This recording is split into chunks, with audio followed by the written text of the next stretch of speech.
David बैरसेमियन ने अरुंधति रॉय का एक बहुत दिलचस्प इंटरव्यू किया था। उस इंटरव्यू को उर्दू में ट्रांसलेट किया गया और फिर उसे किताबी शक्ल दी गई, जो कि इस वक्त मेरे हाथ में है। इसका नाम है चक पुक और क्रूज मिसाइल। इसका तर्जुमा किया है और इसको किताबी शक्ल दी है शफीकुर रहमान साहब ने। इसका एक हिस्सा है जो मैंने पढ़ने के लिए चुना है।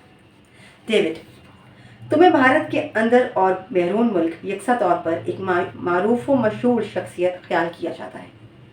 तुम इस सूरत हाल का सामना किस तरह करती हो? अरुंधति रॉय: मैं ये समझकर कोई काम करती हूँ, ना ही किसी काम से इज्तनाब बरतती हूँ कि मैं एक मशहूर व मारूफ शख्सियत हूँ। मैं इस तरह की कैफियत को नज़रअंदाज कर देती हूँ। बिलाशुबा लोग मुझे किसी न किसी चीज़ की इफ्तिताह के लिए मदऊ करते रहते हैं, लेकिन मैं ऐसा नहीं करती। मैं जो लिखती हूँ इस पर कायम रहती हूँ, और मैं हूँ भी यही, यानी एक लिखारी।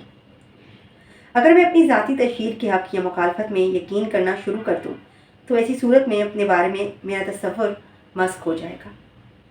मैं इस अमर से आगाह हूँ कि पुरवकार अंदाज में अपनी ताकत को तस्लीम करने और इसका गलत इस्तेमाल करने के दरमियान एक बारीक सी लकीर है।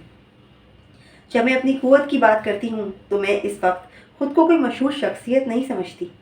छोटे से छोटा शख्स, बड़े से बड़ा तक, हर कोई किसी न किसी क़ुव्वत का हामिल है। हत्ता कि बेबस लोग भी कोई ना कोई जिम्मेदारी उठा रहे होते हैं। मैं खुद को हर एक का जिम्मेदार ख्याल नहीं करती। हर शख्स अपना जिम्मेदार खुद है। मैंने कभी नहीं चाहा कि मेरी तस्वीर कशी बेनवा लोगों की नुमाइंदा के तौर पर की जाए, बल्कि मैं ऐसी किसी भी तशहीर से खौफ ज़दा रहती हूँ।